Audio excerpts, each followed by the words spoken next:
Curt, welcome to the podcast. I'm really excited to have you on. Thank you so much for joining me. Thank you, Joshua. It's a pleasure to be here. Yes, it's going to be fun talking to you. I would love to really just start with your story of how you started to merge some Jesus and brain science things together. Why these two things for you in your life? Why is that important?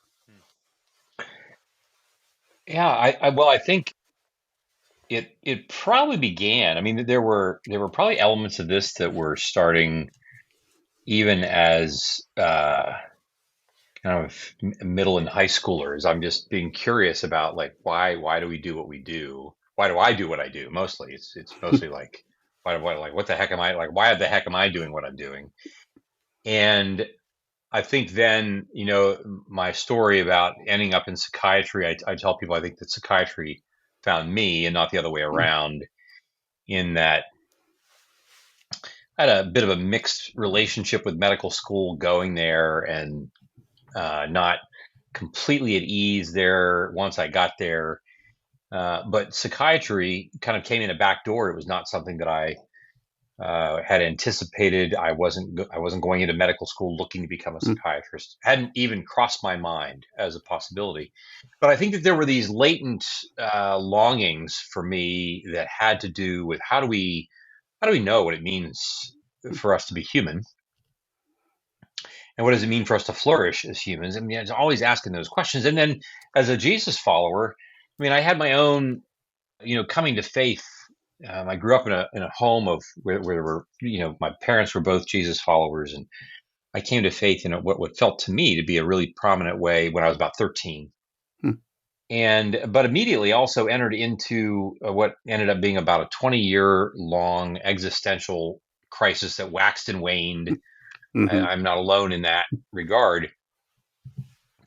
But the whole notion of kind of what does it mean for us to be believers, and then all the things that are going on in the mind were like, they felt like they were right at home with me.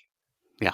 And so I think that once I entered into the stream of psychiatry, and I mean, my goodness, I had just really significant mentors along the way, people of faith who were in the field. And then about 20 years ago, when I first encountered Dan Siegel's work and this field of interpersonal neurobiology, that was the time at which this intersection of neuroscience and Christian spiritual formation really began to, I think, start to show up in ways that heretofore it hadn't. Frankly, Joshua, I see all of this as the work of the Holy Spirit creating, bringing opportunities to me when I was ready, over the course of my lifetime. And I've done it quite imperfectly in terms of my response to the Spirit's nudging and moving and so forth. I tell people, look, I'm glad that there are only 10 commandments, because like, I'd hate to think that there were 15 that I could break every day. Yeah. I mean, like, I don't realize that idea. But I would say that as it turns out, it is also the case that I think we live at a time in which, in the same way that the scriptures have been translated into multiple different languages, telling the same story over and over and over again, one of the languages I sensed and see that we use in our world to navigate our world, and a language that currently has capital and carries weight in the world, as it turns out, is the language of neuroscience. Pardon me.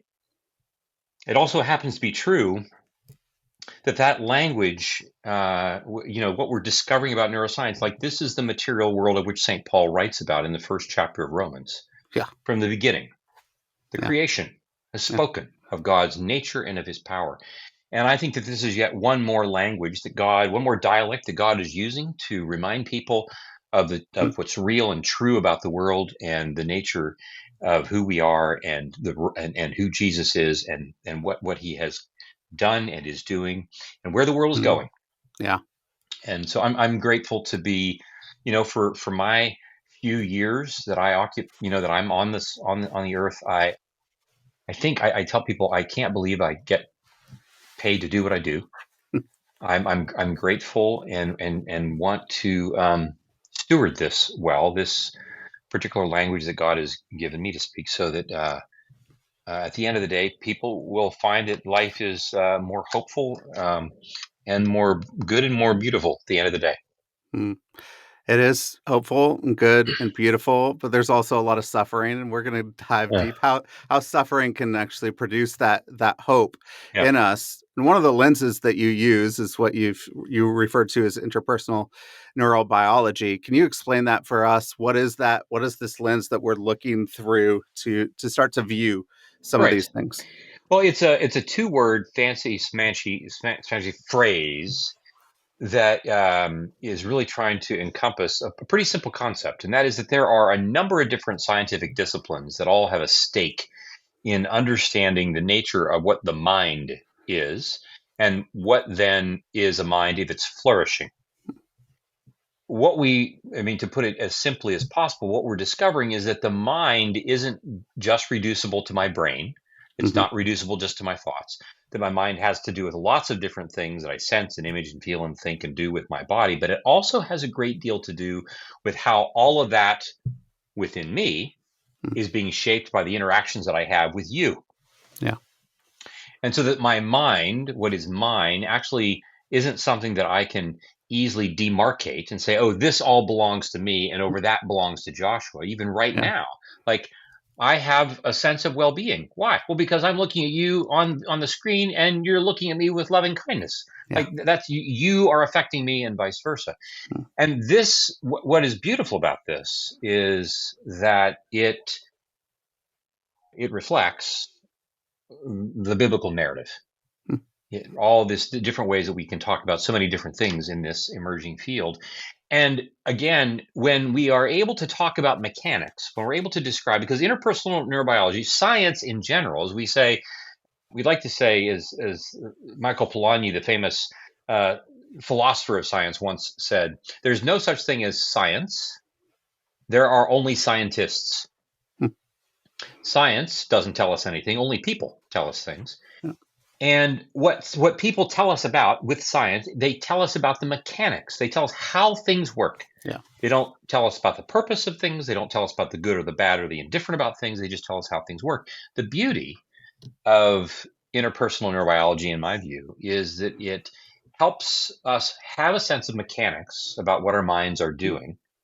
In this, and what does that do for us? In the same way that if you go to a physical therapist who's going to work on your shoulder, and they give you those 23 different exercises that you have to do all day, every day. Mm. If they get a mannequin or a skeleton out and they show you exactly what's happening when you do the exercise that they're asking you to do, you are far more likely to do it. And this, in many respects, I think this is what people have reported, that having a sense of the mechanics of the mind gives people a greater sense of agency about how and what they're doing in their relationship with Jesus, which is separate from the mechanics. But the Mm. mechanics are kind of all subsumed within that, and grateful to, have a role in being able to help people do that. Yeah. So when we're starting to interact one to another, that I'm looking at you, you're looking at me with loving kindness. What does that do to us? What is that? And we talk a little bit, and you talk about attachment. How do we form attachments with each other and with God that'll help us through difficult times? Right. Well, I think, it's important to know that the mind isn't the only thing in play here. We also live in a particular culture, and this culture that we currently live in, we're at, a particular place in time. And it's a culture that has trained us to believe that I should be able to effectively live in the world by myself. Hmm. The problem with that is that the brain itself, what we know about the neuroscience tells us, is the brain itself does not live very well in a world in which it believes it's by itself, isolated in a silo. Hmm. I'm more anxious. I'm more disintegrated. I don't think as clearly. I don't regulate my affect as well. I only do those kinds of things when I have the experience of, as we like to say, every baby comes into the world looking for someone looking for him, looking for someone looking for her, in order for me to learn how to regulate all that distress over time through what we would call co regulation. This is one reason why Trinitarian theology is such a big deal, that Jesus does not come to earth by himself. I do that which I see my Father doing, he says in the Gospel of John. Mhm. That's what I Yeah. see myself doing. There's nothing that I do that is not me doing what the Father is doing. Mm. And in this way, this attachment process is crucial for us to have some sense of what it means to respond to Jesus. Jesus doesn't just come and give us a set of rules to live by. He comes and says, I want you all to come to me. I mean, because you're weary, you're heavy laden. Like, life is a bear. Life is really hard. I'm your guy.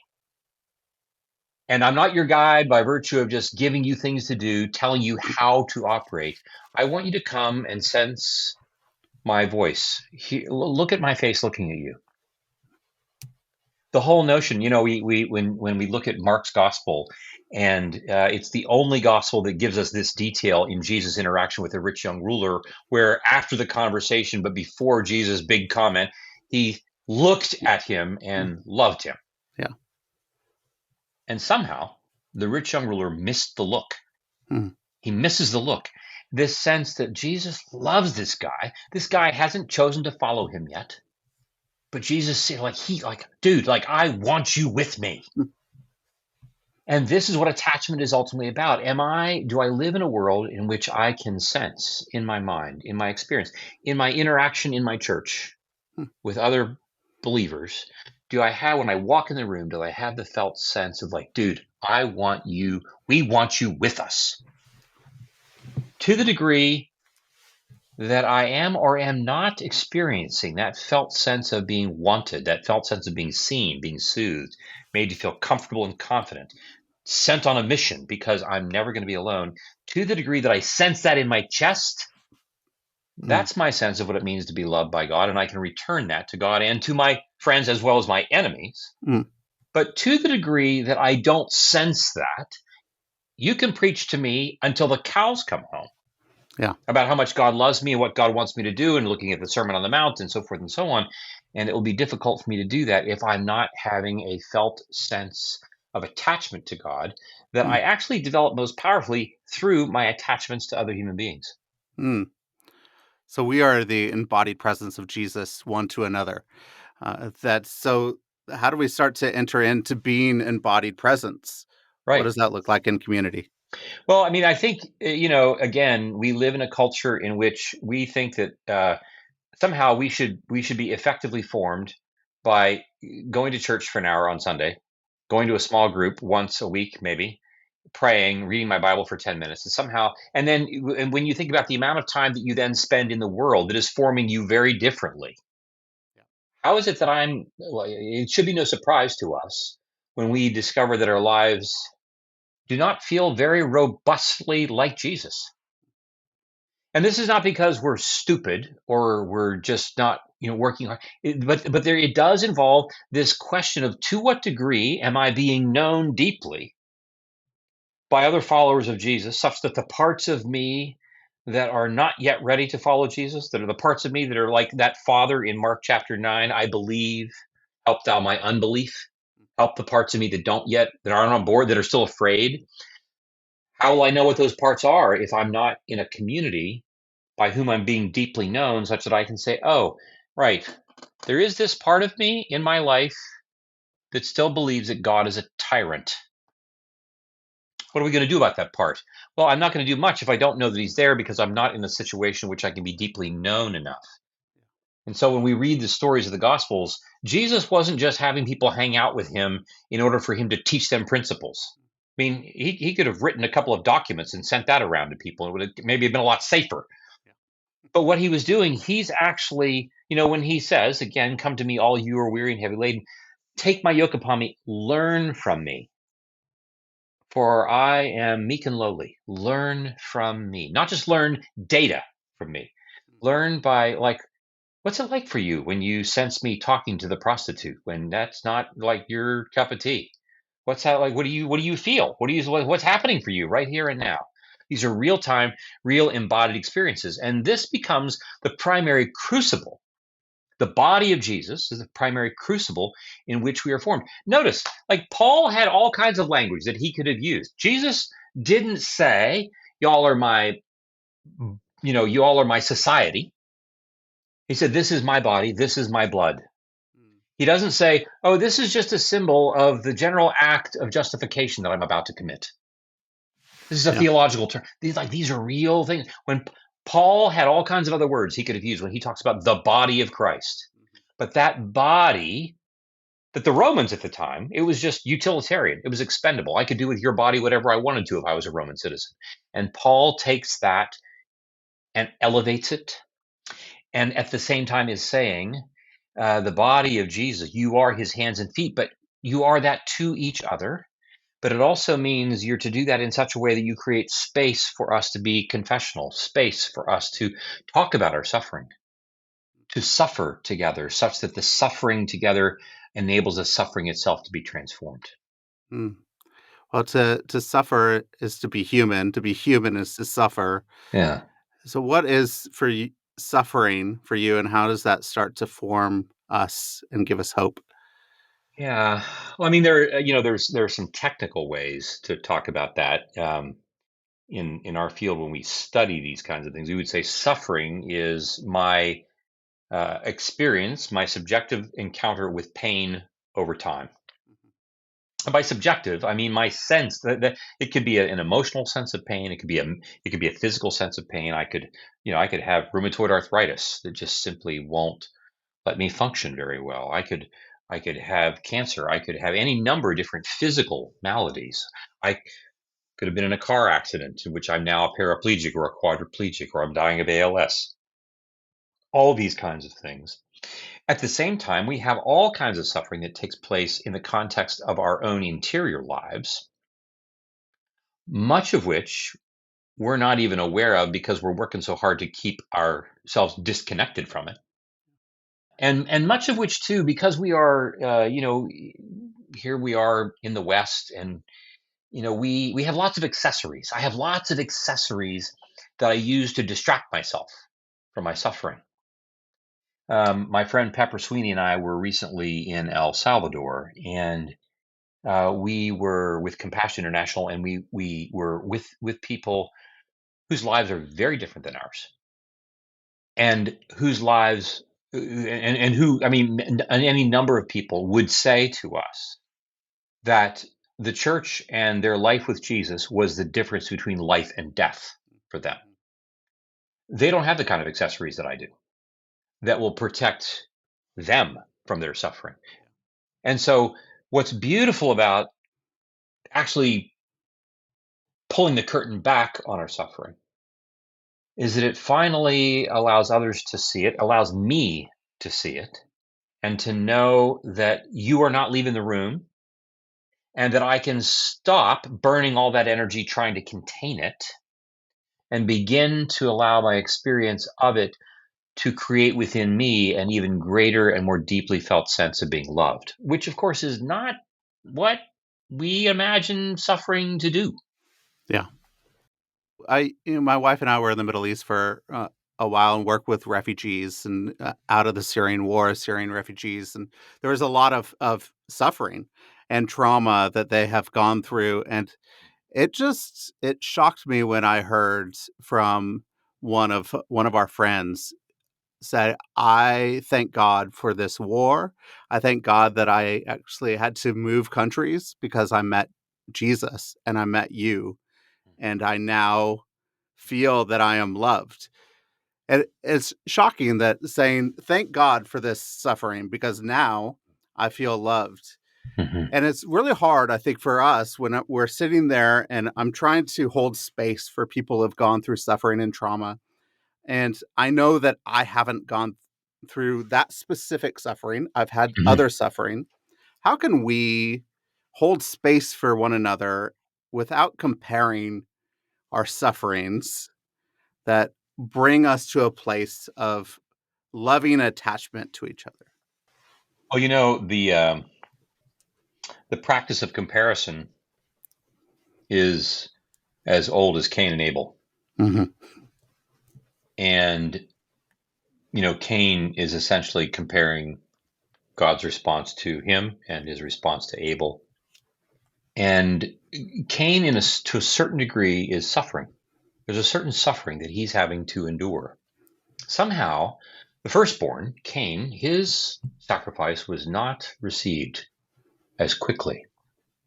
But also somehow Cain misses God's comment to him when God says, because Cain's upset and so forth, and God then says, why are you downcast? If you do well, if you do good, will to your countenance not be elevated? Will you also not be honored? Like there's this sense in which I'm comparing myself. And so we might say that anytime I'm comparing myself to someone else, even when I would say, oh, my suffering is just not as, clearly they are suffering. I'm not suffering. My suffering doesn't deserve. The moment I do that, I am choosing to not pay attention to what is true for me. Mm. And it already reveals kind of a bit of a misunderstanding of my own life. That in and of itself, that comparison makes it possible for me not to actually look at through the windows and doors into my own soul, and to discover, gosh, maybe there are things there that I do suffer from, but I've worked really hard not to pay attention to it, and I'm so effective at it that I only perceive now that, like, well, how could my suffering be as bad as anybody else's? It just simply isn't. And so I don't do anything about it. And that makes it that much more difficult for me to actually truly be empathic with other people's suffering. Mm. And so I only can begin to be truly connected to someone else when I have allowed myself to be truly Mm. seen first by somebody to begin with. Where I'm willing to answer the question when you put the question to me, well, Curt, tell me where you suffer. I'm like, Joshua, I don't like, I'm looking around like, I don't suffer. There's something already that would be a red flag to you to say, how is the Curt isn't aware? My goodness, like he Yeah. needs Jesus. How is it that he's not aware of where he's suffering? That raises some questions about my degree of blindness to things. Mm-hmm. But to the degree that I can actually name it for where it is without comparison, it enables me to then be much more deeply connected to the real pain that someone else has.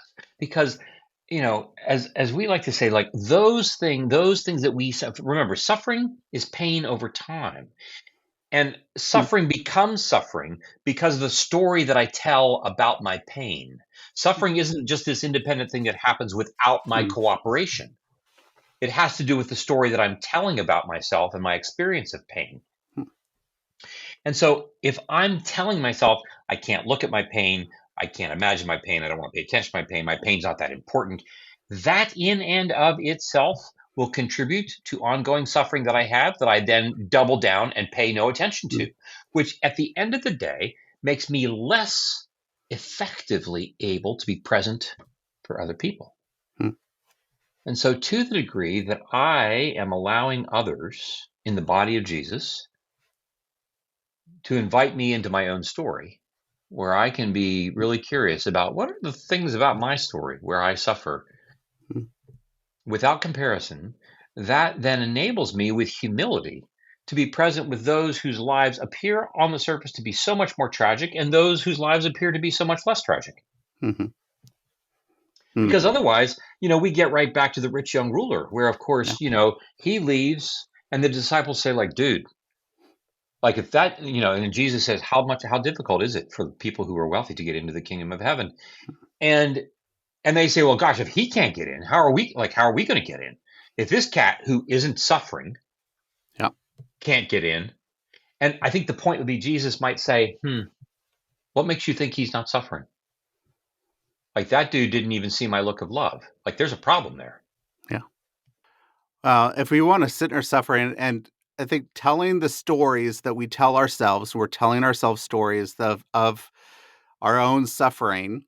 How can we start to tell a new story, a different story and then because we perpetually tell ourselves the same Yeah, thing right, over and over again. right. Well, we talk about suffering as being a function of one of three different things. We suffer because of things that have happened to us. and genuinely have. I got T-boned in the intersection and I lost the use of my lower body, right? It happened to me. And there are lots of things that are true about that. However, the second way that we suffer is probably far and away the most common reason, and that is we suffer because of things that we do to ourselves. Mhm. And that has everything to do with the story that I tell about myself over the amount of time that I tell that story about myself. The third reason that we suffer is because we are running as hard as we can toward the light. Jesus said, come and pick up your cross. He didn't say, come and pick up your Tesla and drive alongside me. There is a certain sense in which I'm always struck and reminded of the story of Eustace in the Voyage of the Dawn Treader, in which Eustace, after having stolen the dragon's gold, and becomes the dragon, and then he is so miserable, and he finds himself at this reflecting pool, and then there is this huge lion that shows up. And I love Lewis's language when the lion says to him, "May I undress you?" And Eustace allows the lion with his claws to peel layer after layer after layer of scales. And with every layer that is peeled, there is a suffering. There is a painful process that continues layer after layer. And I'm thinking, like, oh, this feels like me. Layer after layer. There is a sense in which Jesus is really serious about peeling off, putting to death all those parts of me that put on to protect myself and from him. And to run toward the light, to allow the lion to undress us, such that we may be whole and clean, is a painful process. There is a certain suffering that happens in that. And so, this is what we mean when we say, if we aren't suffering even in that way, then it's probably worth considering and asking the question, where in my life has Jesus been trying to get my attention that I have been unwilling to let him go? And so then what this means is that once we identify this in the presence of others who are going to be present with us fully in our pain, Mhm. we allow ourselves, perhaps for the very first time. I mean, I'm struck by what you were saying earlier about the person who says, like, their posture toward the war and toward what it then meant for them to come to have this sense, this suffering leads to being loved Yeah. in a way like they've never been loved. And it is that we are paying attention to. One would have loved and been struck by to have heard Job's friends say to him, "Dude, like this is way above our pay grade to know like why you got boils all over your carcass. We don't understand that, but we just know we're not leaving the room. This is really hard, and we feel how hard this is. We're sorry that we can't come up with all the right words to say, but like we just want you to know we're not leaving the room." Can you imagine Job? He's with friends who don't require him to figure it out, don't require him to have an answer to the question, what did you do or not do enough of such that you are suffering in this way? They're just willing to say, we love you and we're with you. We don't even understand it, but we are with you. We understand that. We're going to be present for you. And this whole notion, Joshua, of atonement, this notion of at one meant, Jesus entering into our suffering, not just to be the actor of justification from a legal standpoint, but to be the one who is fully with us in ways that we can't even. I'm not even comfortable yet being with myself. That transforms my suffering because it changes and shifts how I'm paying attention to myself and to the notion of what it means to be loved in the middle of my pain. That sense of being loved, that sense of the presence of someone not leaving the room, draws my attention to him far more frequently than simply to my pain. What we know is that on this side of the new heaven and earth, this does not guarantee that my pain goes away. Yeah. This does not guarantee that my suffering ends. But what it does is that it transforms our interpretation of our suffering. Hmm. And the suffering itself becomes God's agent, even though evil would have wanted to use it to devour us. My Hmm. brother, who was 16 years my senior, uh, died around Christmas 19 years ago after having lived with pancreatic cancer for 3 years. Hmm. And I have three brothers, all three of whom have died from cancer. Hmm. And when I remember when Jim, it was it was toward the end, and this was a man who over 3 years I watched be utterly transformed by Jesus. Hmm. I watched a man even meet Jesus in a way that he never had. I watched his relationships with his wife, with his kids, with his friends be transformed. Hmm. I watched his relationship with me be transformed. And I'll never forget when he said, I wouldn't wish cancer on my worst enemy. And I can honestly say, I'm not sorry this has happened to me. Hmm. And it is in that suffering that light poured in. Hmm. Now, it's true that my brother didn't have to have that posture. I mean, he could have had a very different response to that. He could have had a response of resentment and ingratitude and contempt and cursing, and that was not his response. Hmm. Uh, but that what happened to him became transformational for other people who were in his orbit, other people who saw Yep. what it meant for my brother Jim to be transformed in the way that he was. And it's only the Christian story, Joshua, that takes suffering and does with it what it does. Yeah. It is the most phenomenal, incredible thing that Jesus is with us in our suffering, that he suffered and died on a torture machine, a Oof. God that Oof. came incarnate to be with us in all things, in all ways. It's the most phenomenal, incredible things. Like it's, I've been, I've been thinking about the cross lately, and I've just been tearing up, Yeah. been getting to this place of how in the world can a God do that Mm, mm, mm. for us and be with us in that way?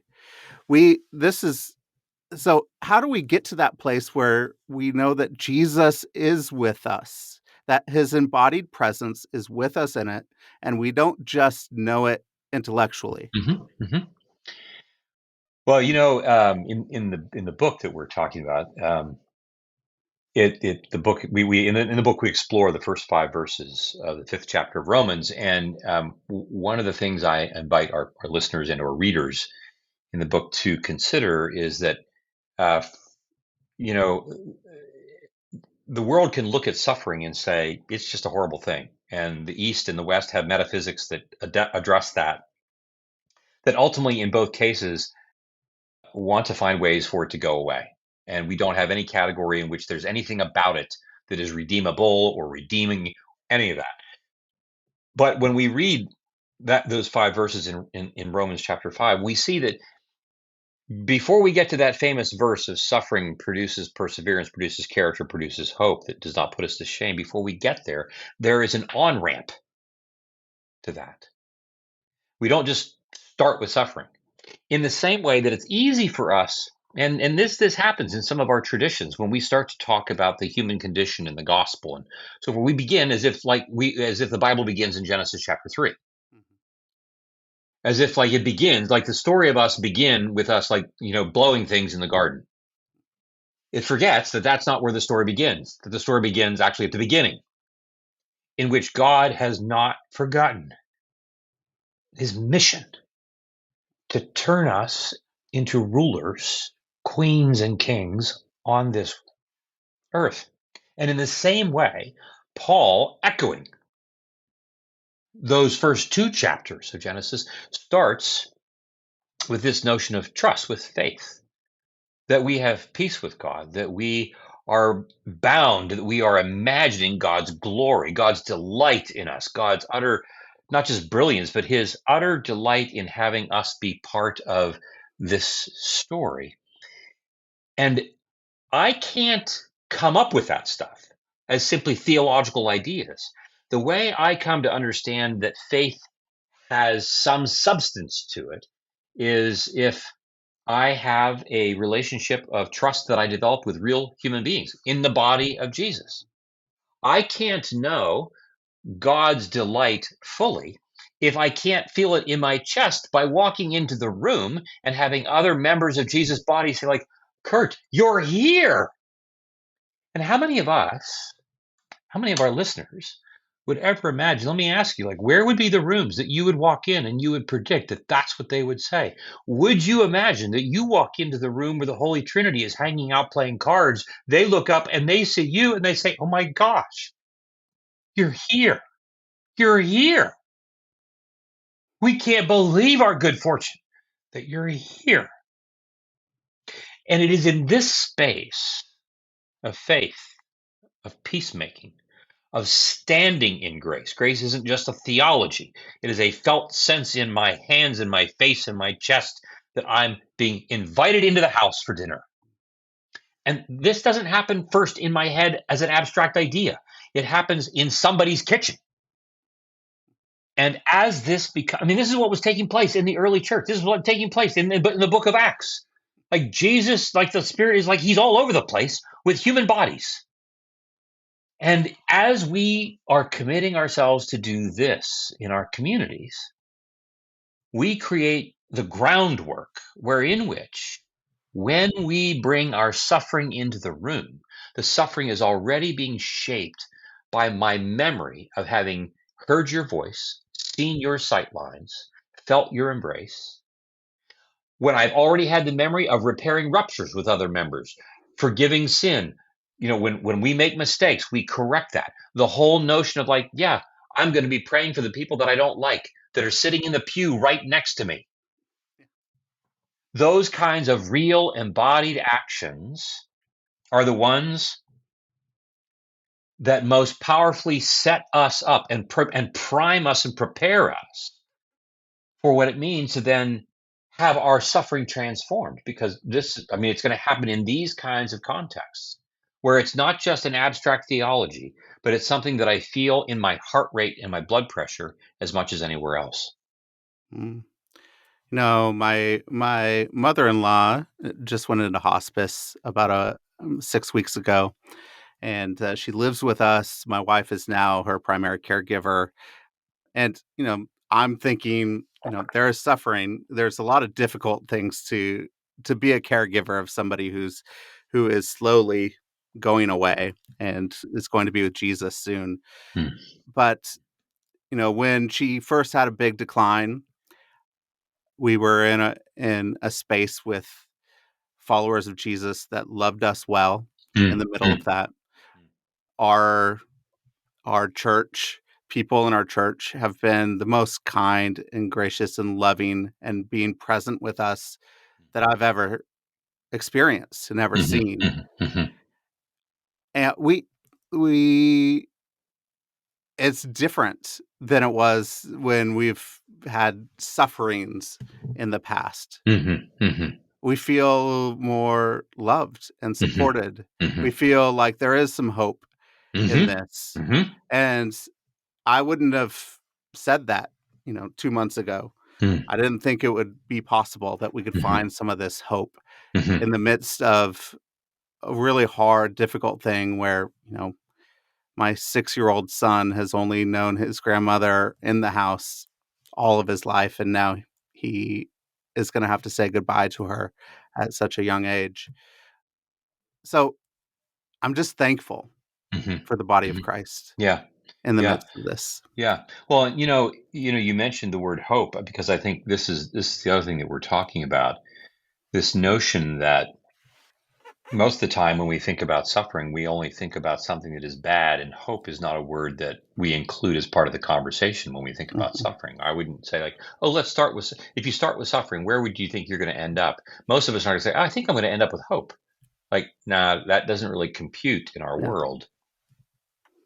But the example that you've just given, what is so beautiful about that is that it is a shining example of how neurobiology works. Mm. Because the whole notion of hope, when we talk about it, first of all, we often talk about hope as a thing that we hope happens to us. Like it's just a thing that's gonna like I hope I get to be hopeful, and Yeah. I expect that my hope is going to emerge as a function of things that happen to me that are actually beyond my agency. Like all these circumstances are going to align, and then I can be hopeful because of something else that Mm. happens that I can't control. But what the scriptures are actually teaching, they actually teach that hope is a thing that we form. It is a thing for which we have agency to develop. It does not happen only because of something that happens to me from outside my skin. And so, for instance, how does that work? Well, we know that we like to say that as far as the brain is concerned, we remember our future. What do we mean by that? Mm. My brain is, as one way that we like to talk about the brain is that it's one big anticipation machine. I am always wondering what's coming next. I stand up from my desk when we're done. I'm going to walk outside of my office door, walk down the steps, and I am going to anticipate that the steps and the stairs they're going to hold. The banister's going to hold. Now, I'm not thinking this to myself. Well, I might now that we're talking about it, right? But I'm not typically thinking these things. I'm not typically thinking, oh, I hope that the key turns the car on.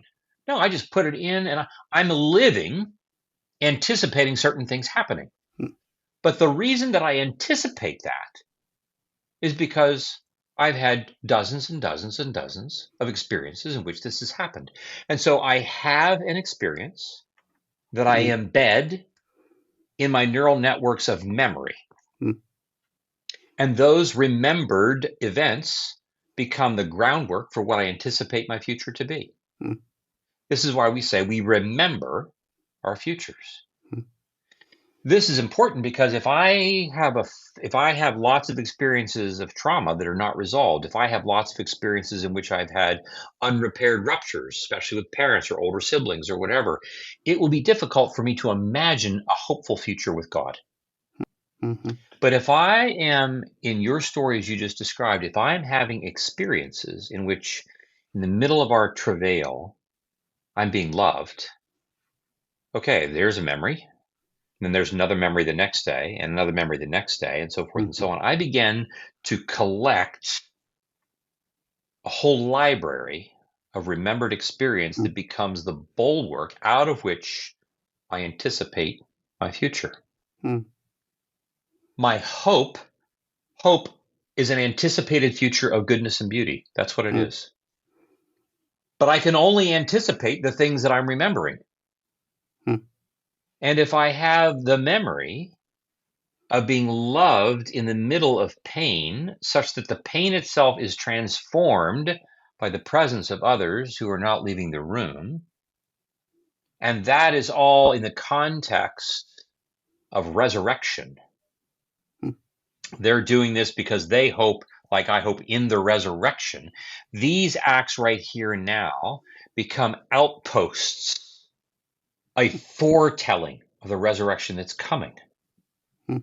And so, even in my pain, I have the sense of being comforted. This becomes something that I anticipate in its ultimate form in the future. Mm. And so the hope that I have for a new body circles back around even into my present moment to fuel what's happening even now Yeah. in this cycle that takes place, such that I remember my future of hope because of the collected events in which I'm embedding what it means for me to be loved in the middle of my pain Mm. now. Mm. If you could tell the listeners, one or two things that could help form that hope in us, that I mean, we've talked about a lot of them, but Yeah. just highlight a couple of them for us. Right. Well, I mean, I think that, the brain is highly primed to pay attention to danger and things that we anticipate will be frightening. Mhm. And the reason we're paying, and the reason it's primed to do that is because we're primed to pay attention to the things that like worry us, put us in danger. And so one of the things that I would say that can prime us for hope is, this is a simple thing: daily keep a gratitude journal. Make a list of of 3 things a day that you can be grateful for. But beyond that, I don't just want you to be listing the gratitude items. I want you to. I would love for you to write out. I had a. I'm really grateful for Joshua because I had a lovely conversation with him today. They could write that. They could write, I'm really grateful for Joshua. That's not enough. What I would want your listener to do who's had their conversation with you, I would like to say, I want you to describe where you and Joshua were. I want you to describe for me what was something that Joshua said to you, and what did you feel, and where did you feel it. I want you to practice embedding the memory of having been seen by him. Mm. I want you to practice this. When Jesus says that he wants you to remember me, when do this in remembrance of me at the Last Supper, he's not just saying, oh, this is an act of, that just a ritual that you repeat. He's like, in remembrance, meaning you're remembering what I've said, you're remembering how I've said it, you're remembering what it was like to be with me, you remember the felt sense of my hands on your back when I held you in an embrace, the laughter that we shared, but we made fun of Peter and he got it and we were all okay. Like all these things, we want to pay attention to the things that we are grateful for. And especially, I want you to pay attention to what you sense and image and feel in your body that enabled you to know that you were being loved, especially in those moments where your pain felt significant. So that what you're doing is you are literally stitching together neural networks that are ones of joy and well being. They are being stitched together to speak to complement, to touch, to neurobiologically shape and form what your neural networks are of suffering, such that you are beginning to tell a different story about your pain, even though your pain itself does not go away. These are concrete things that take time, they take effort, but these are the way that we are formed. This is the way that we practice perseverance, for example. This is the next word, right? We persevere. We are going to practice paying attention to the beauty and goodness that I experience so that it's not just something that happened over this past month as I've been with my mother-in-law as she's dying. It's a thing that I'm going to practice embedding. I'm going to take this with me.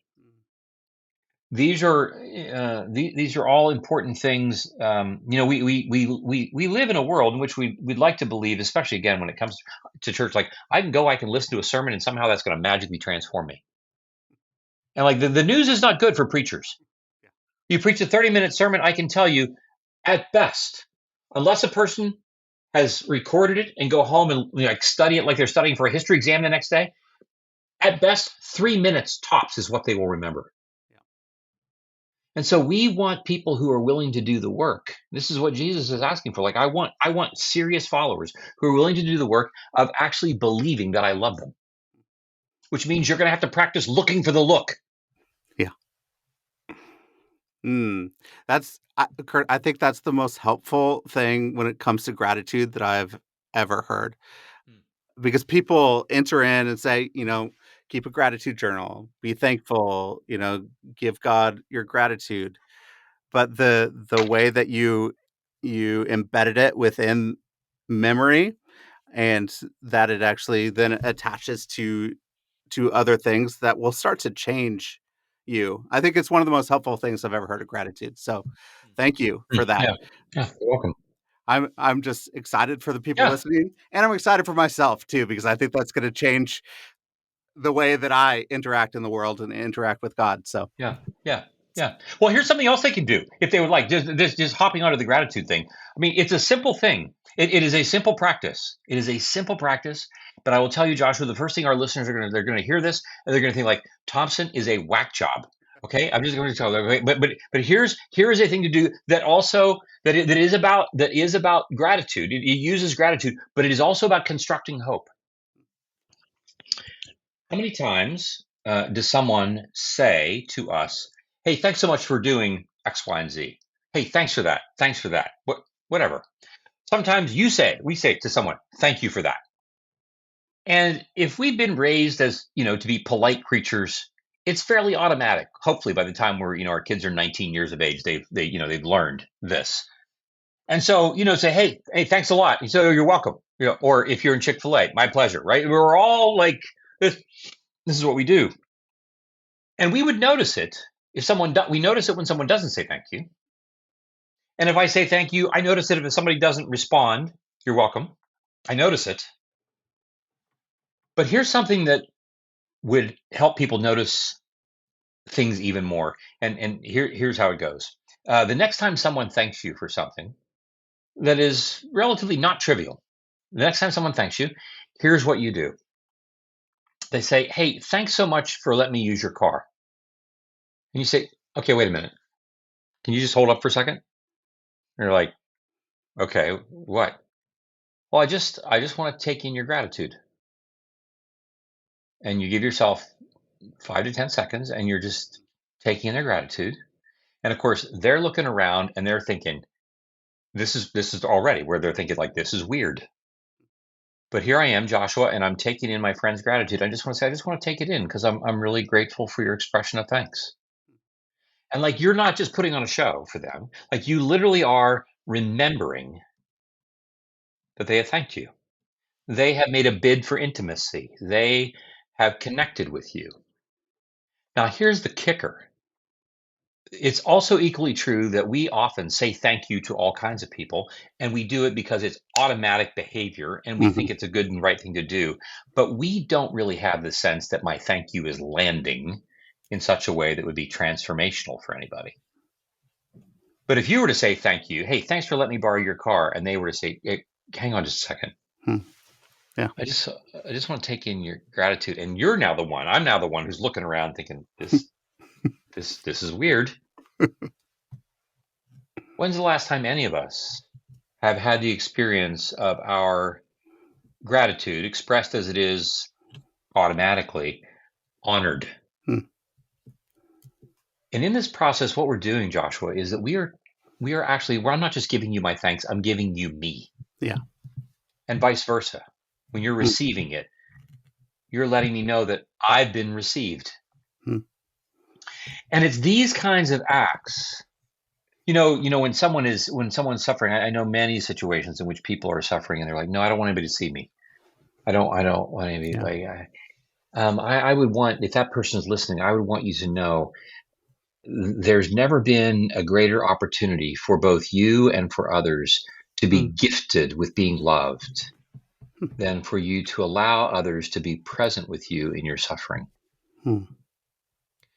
But this takes great courage because, what evil wants to use suffering as a way to extend and deepen and thicken our sense of being disconnected from God and from others. Hmm.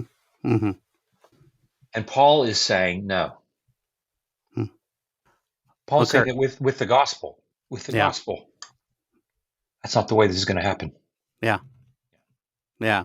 That's a beautiful place to end. But I do have two quick questions that I like to Yeah, ask at the yeah, end. yeah.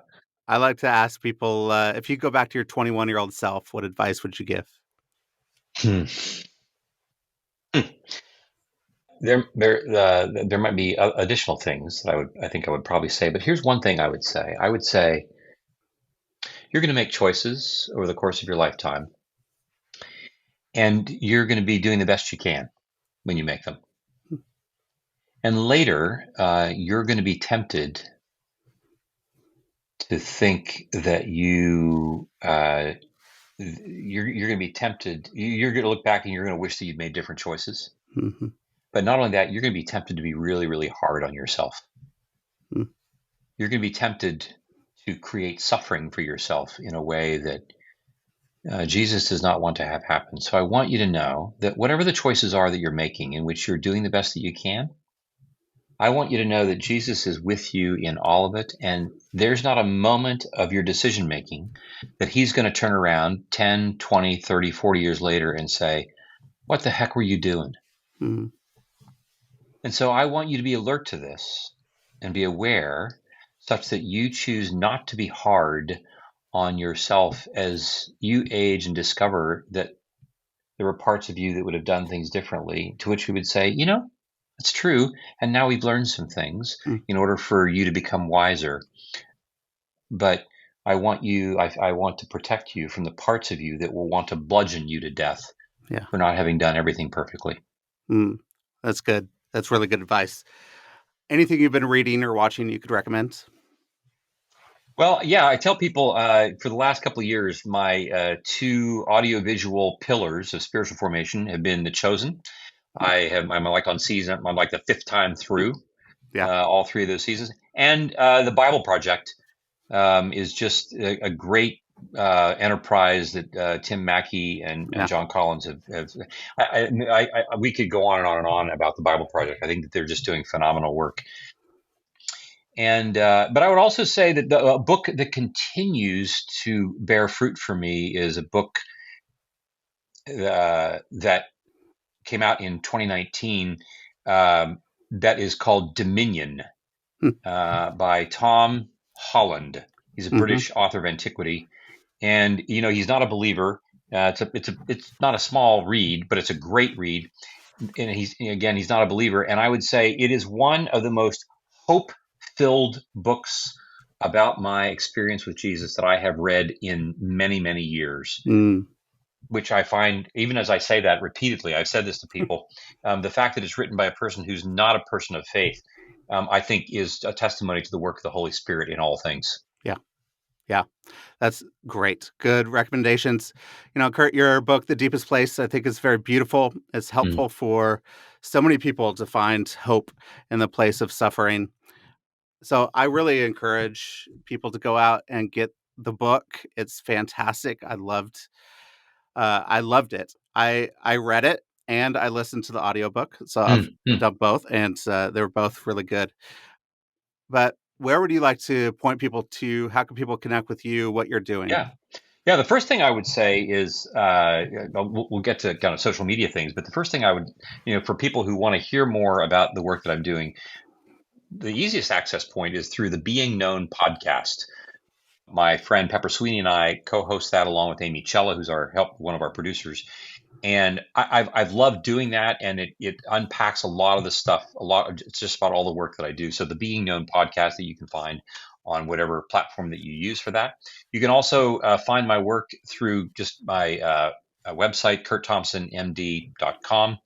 You can find me on Instagram and I guess what used to be Twitter Yeah. and Facebook. And then the other thing, we do a lot of work training people through confessional communities that we talk a little bit about in The Deepest Place.